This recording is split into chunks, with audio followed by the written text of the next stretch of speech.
Welcome to Kid Innovations. I'm your host, Phil McKinney. We are back here in the studio. If you've been following the show recently, we've just wrapped up a series, two parts focused on out of the box thinking, and most recently, an episode on in the box thinking. A lot of people don't think about in the box thinking, but in the box thinking is actually critical, particularly if you are inside existing organizations like me at HP.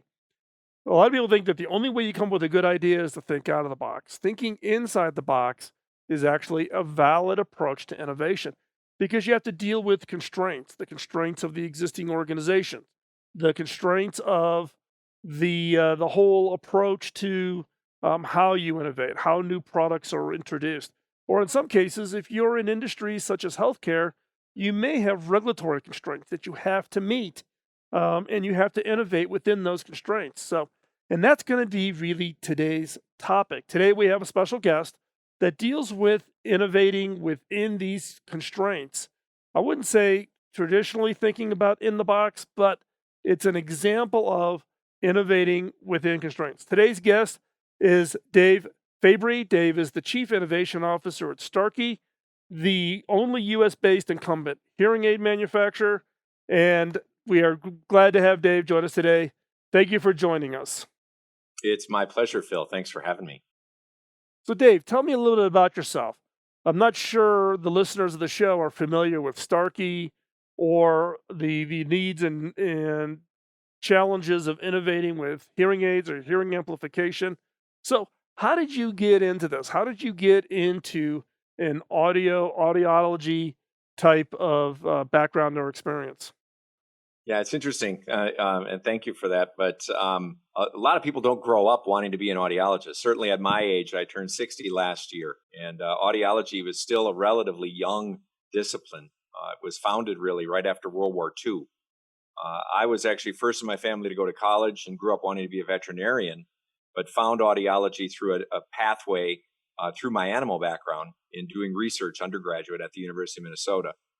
I continued and got my bachelor's degree in experimental psych, and then headed into audiology, but thinking that I was going to be an academician.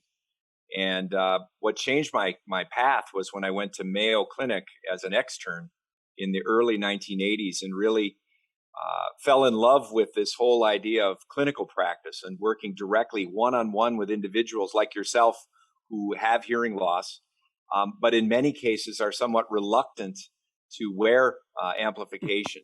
And so I started down that path and then returned to get my PhD in hearing science, also at the University of Minnesota. I like to say I have 3 degrees below zero. And I got my PhD and went out to Walter Reed Army Medical Center in Washington, D.C., where I lived for a few years as the research audiologist there, and got direct exposure to the types of acoustic pathology that many veterans and active duty soldiers struggle with. And I was invited to come back to Mayo, where I spent the next 15 years. And then really the second chapter of my career after that, early with research and clinical practice, was focused on the industry side. I joined a competitor to Starkey, where I worked first in education and training. And then I left thinking I wanted to go back into academia, moved down to the University of Miami, thought I'd escape the tundra for once and for all. Lived in Miami Beach, and we were enjoying that, but then had the opportunity to rejoin the industry and come in with Starkey, where I've been for now about a decade. And I've had a variety of roles, as you say, sort of working on different muscle groups, including directing the U.S. sales division, education and training, worked with the VA sales path. So I like to sort of I love the focus on discovery. But if there's one thing that my tenure at Mayo taught me, it was that if you focus persistently on the needs of the end user, of the patient, Right. Rather than on the discipline, you'll never go wrong. And that's really how they built their institution. It's how this company was founded by Mr. Bill Austin in 1967. And we've been relentlessly focused on hearing and hearing loss, and also focusing on the needs of the patient, because if we help the patient, we're going to help that organization, we're going to help society. And hearing loss, as you know from our past discussions, is a huge societal issue. So I love the combo of the science and technology and the humanistic side. And that's really the sort of wayward path that brought me to this role now, where as chief innovation officer, I say all I do is look out the window and think deep thoughts. But my role now is I reside in R&D and I work for our chief technology officer, Achin Bhomik. But I provide a bridge over into the market development group, sales, marketing, education, and training. I have strong ties in that group. And so I have the privilege of being able to help us launch these products, as well as work with the engineers and with the audiologists involved in the development and verification of the technologies before it comes to market. Then I get to help deliver it. And I even, to this day, am licensed as an audiologist. So I have a small number of patients now, because I can't ever really leave that satisfaction that I get of working with one-on-one with patients. Well, it's interesting. I mean, I don't know how many of our listeners are familiar with Starkey. I mean, I got familiar with it because it was actually the hearing aids that I got when I was first went through the process of my daughter's a speech language pathologist, and there was somebody on my team whose husband's an audiologist, and they finally beat me into submission 15 years ago to finally get tested out and get fitted for hearing aids, because I just couldn't even host client meetings when I was the CTO at HP in restaurants because I couldn't hear the conversation. And it was just getting harder and harder for me to do my job because I couldn't hear. But through the process of getting my first hearing aids, I learned a lot about Starkey. Starkey, when you talk about the social connection, it's almost kind of ingrained in the culture at Starkey, because I know you do. Starkey does a lot of work as far as in different parts of the world, as far as bringing hearing aid, hearing amplification technologies to the parts of the world that don't have access to those capabilities at all, right?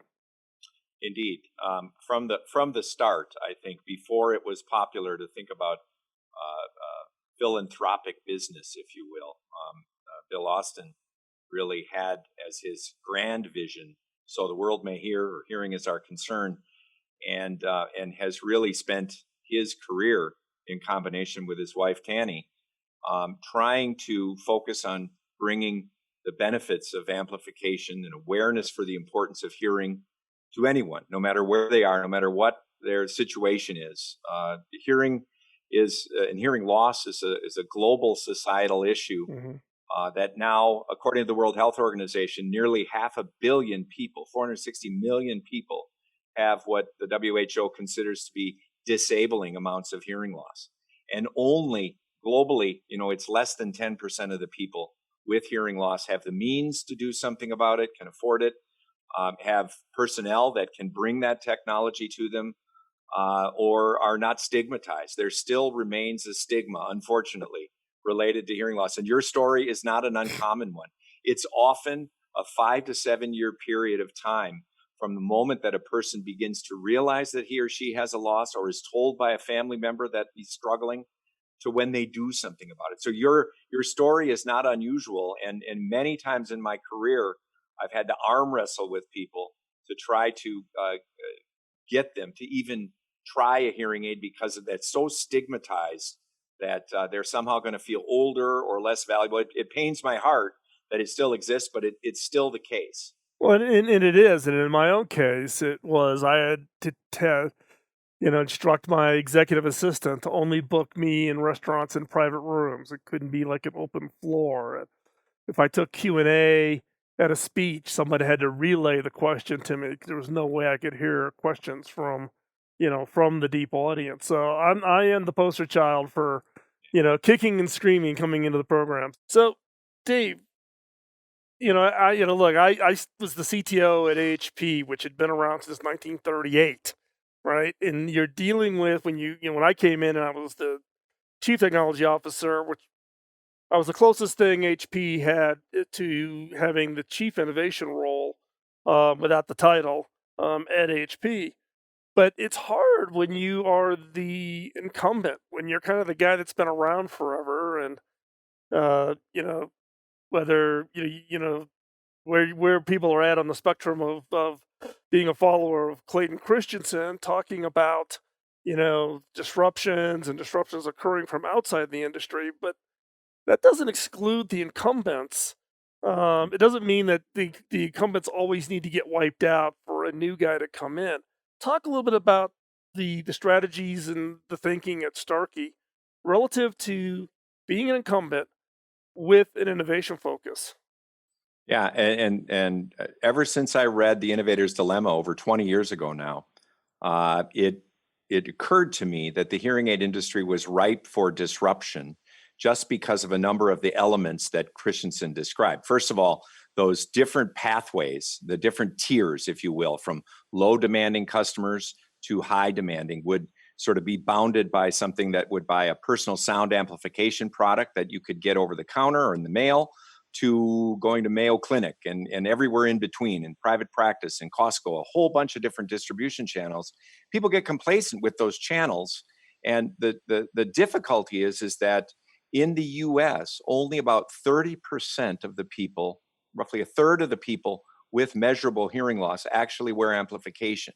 If people get too complacent with that and comfortable with the fact that only 1 in 3 do something about it, they leave room, as Christensen described, for a newcomer to come in and disrupt. Right. What our mission has been, beginning really with our president, Brandon Sawalich, and then when he hired Achin Bomik, who came to us from the perceptual computing division at Intel a few years back, was to self-disrupt our market by still focusing on our core strategy of better hearing, and while also providing, which we did in 2018 with Livio AI, the first hearing aid in the market that employed sensors that are embedded directly in the device that can monitor physical activity and social engagement, and also provide a way to be connected to a smartphone and the internet in ways that really hearing aids hadn't incorporated prior to the introduction of the iPhone and then the Android capabilities. And so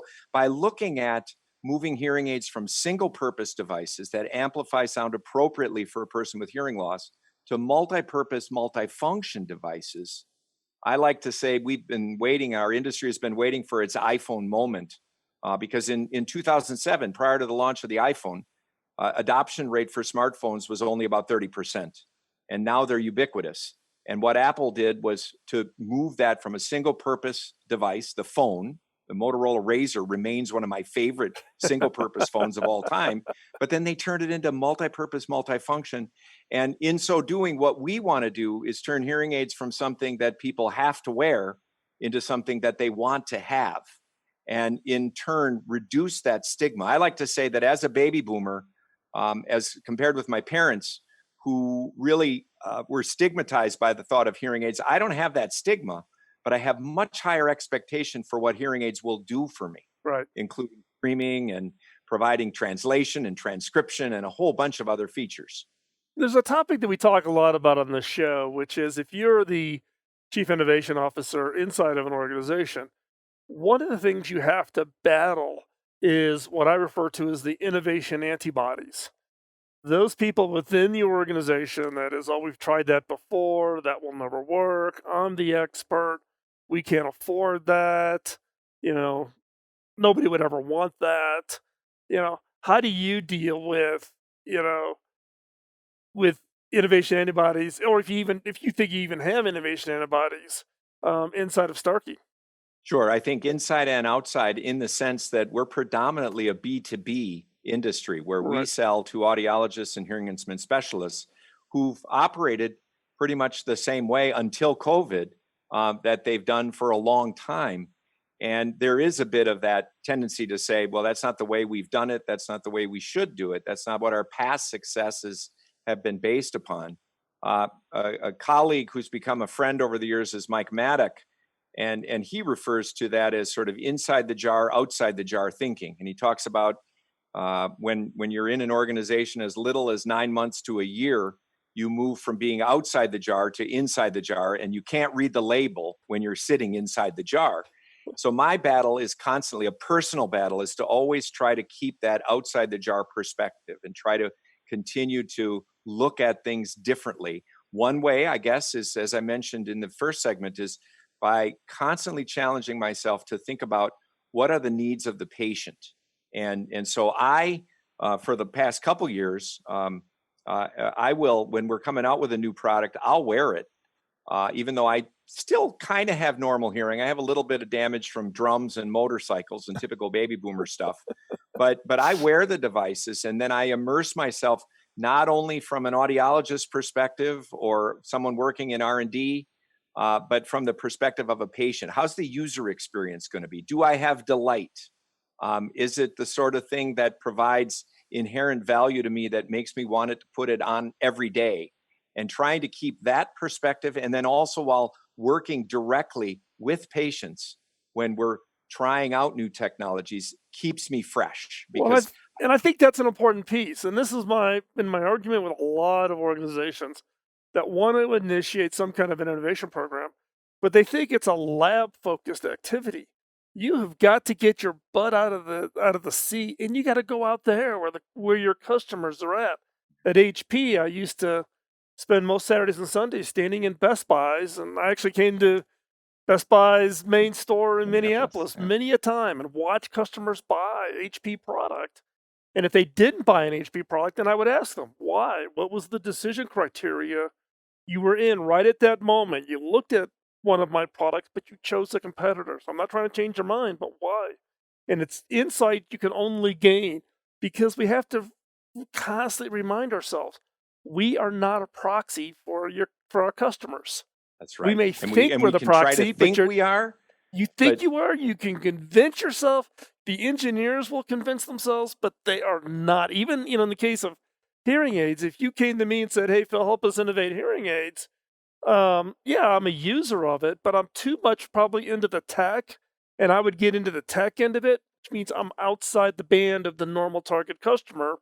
Even for Starkey, it would be to go out and find that typical audience base of customers of Starkey's before you could think about it. Because if I came in, I'd want all the new bells and whistles and features yeah. and functions, And and that's a small segment on it's that a on that very bell curve.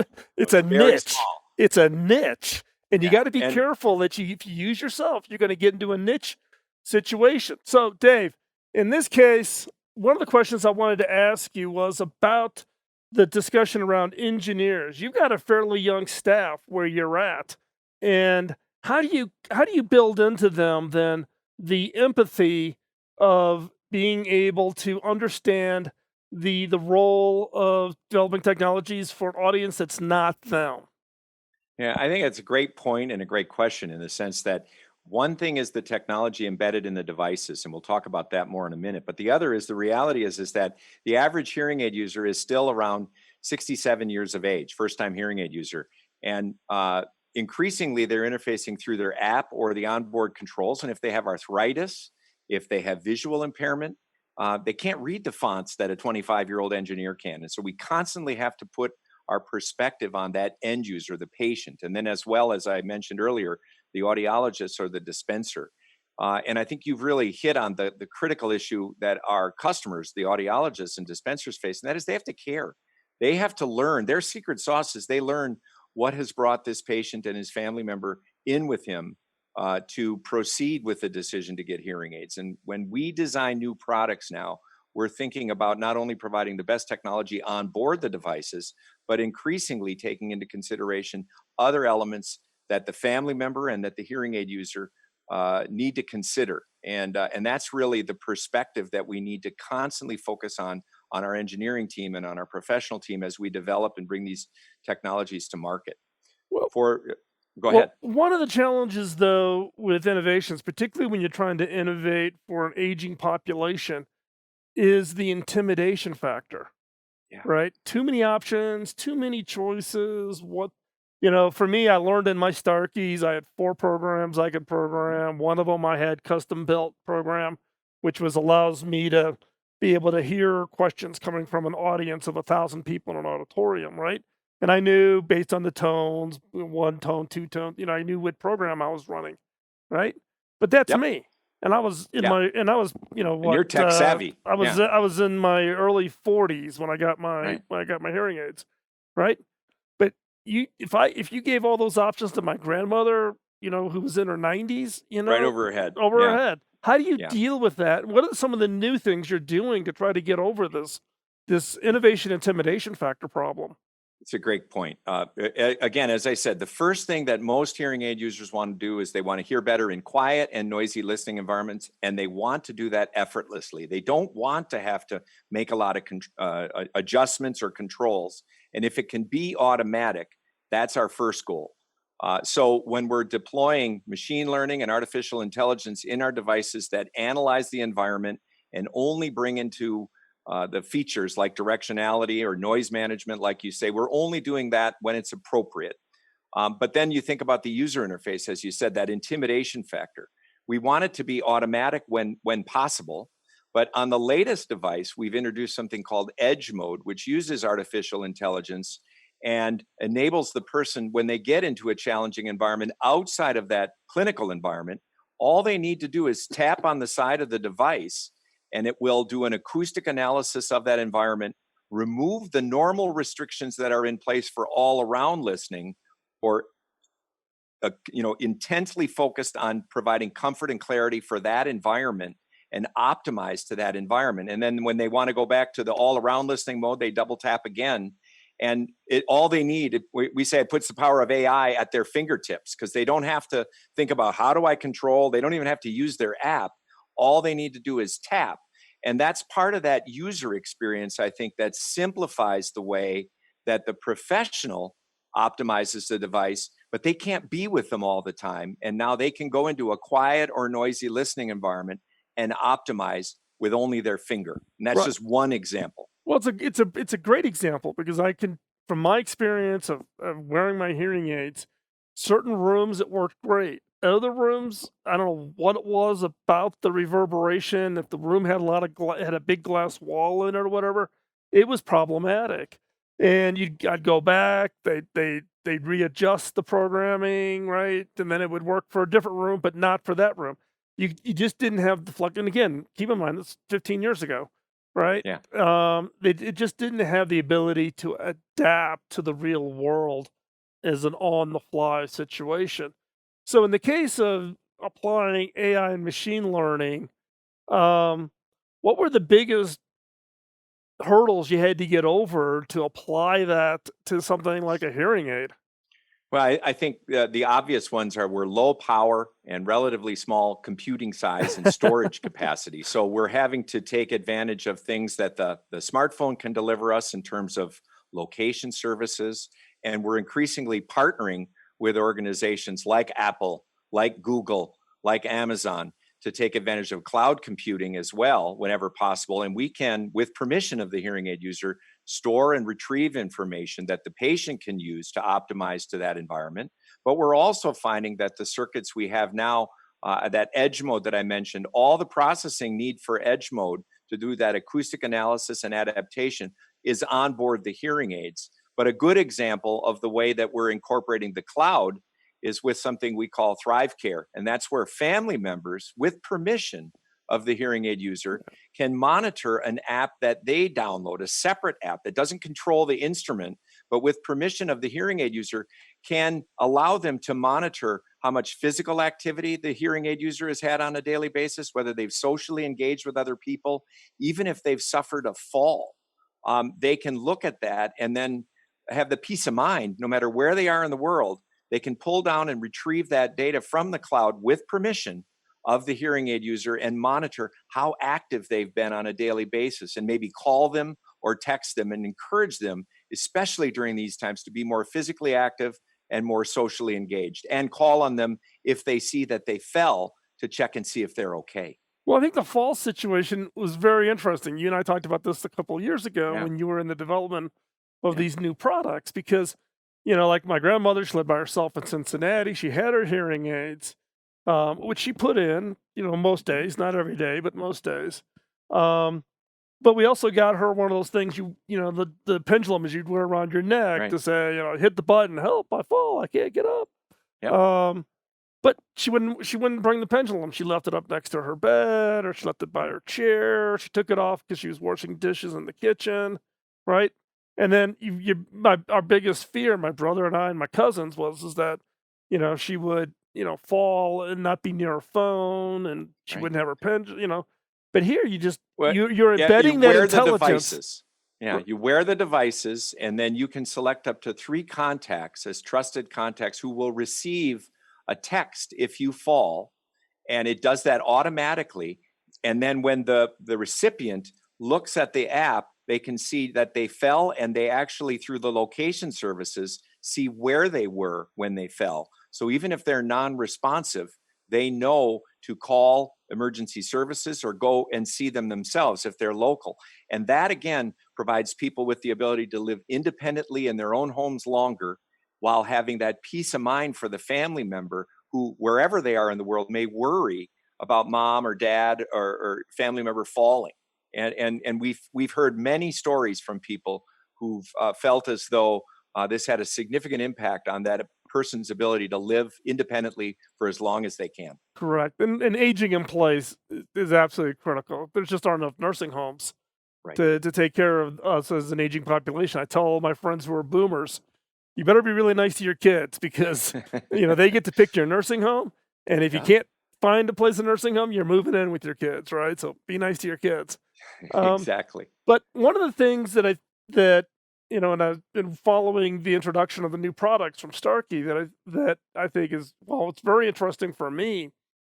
Is it used to be with hearing aids, you had to have some kind of another box that then Bluetooth to your phone. So you Bluetooth to Right. the box, and then the box then interfaced to the hearing aids. But the audio quality was always kind of like, yeah, you know. And I would take my hearing aids out. I would wear my Bose. I'm a big fan of Bose. I have my Bose earbuds in, type of a thing. And then I take them out, put my hearing aids back, so I'm constantly was switching between. But you guys have kind of solved this now. Bluetooth direct to the hearing aid. Yeah.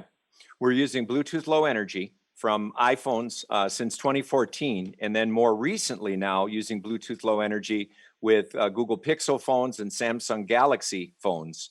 We'll stream directly from the phone to the instruments, and even accessories. One thing I didn't mention is now we have 2.4 Bluetooth accessories. A remote microphone in a noisy environment can really help with that as well.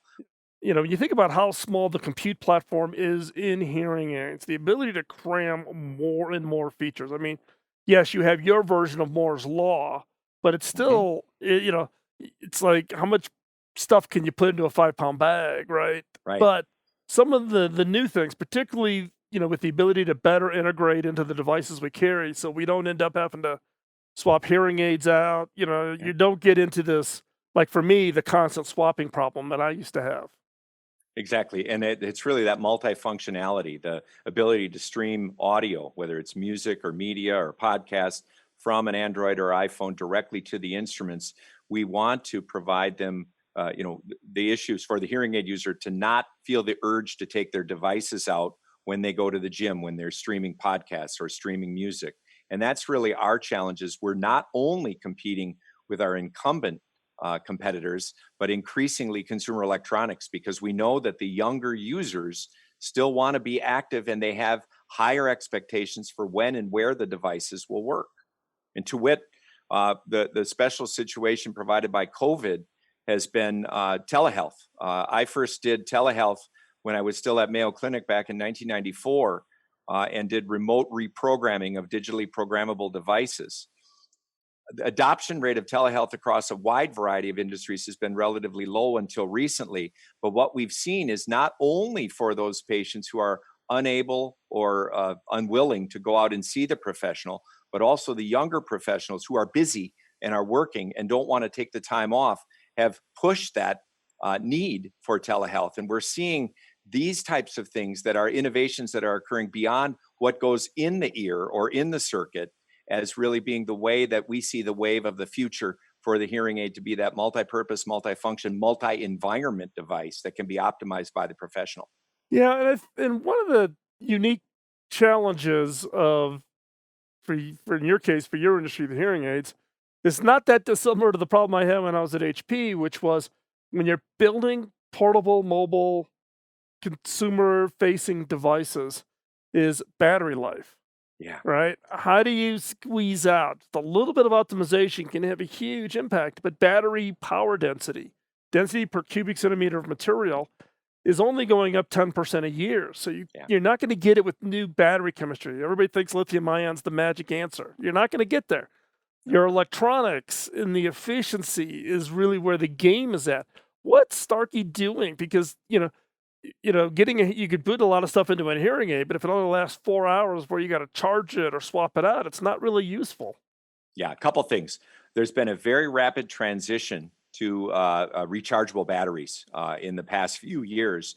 And so the game changed in the sense instead of having an expectation that a zinc air battery would last 2 weeks or a week, now we're in the daily recharge cycle and ritual like you have if you have an Apple Watch or your iPhone or your Right. Android phone.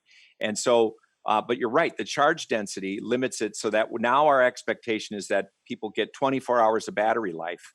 But during COVID, many people are streaming webinars. I stream them through my hearing aids. And so, if ever there is a case where there's higher consumption for streaming, we also have a turbocharger, which in our industry, 7 minutes on this, roughly the time of a coffee break, will deliver 20% more battery life in seven Wow. minutes. So, we're looking at other solutions that provide that ability if we push the limits of what our battery life is that will top off the battery and prevent range anxiety, if you will. Right.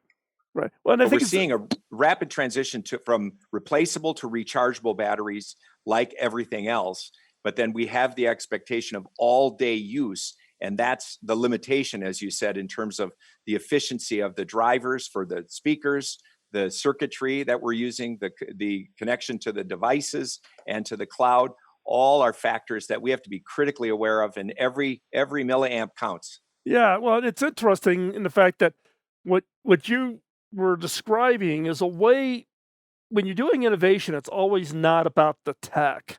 It's about understanding how the what the user's satisfaction will be and other ways to do it. So it doesn't mean I got to get I got to make a bigger hearing aid to fit a bigger battery in or something like that. It was like, hey, if I can do a fast charging mechanism, I solved the problem without having to go, and drive create a big honking, battery hanging off your ear.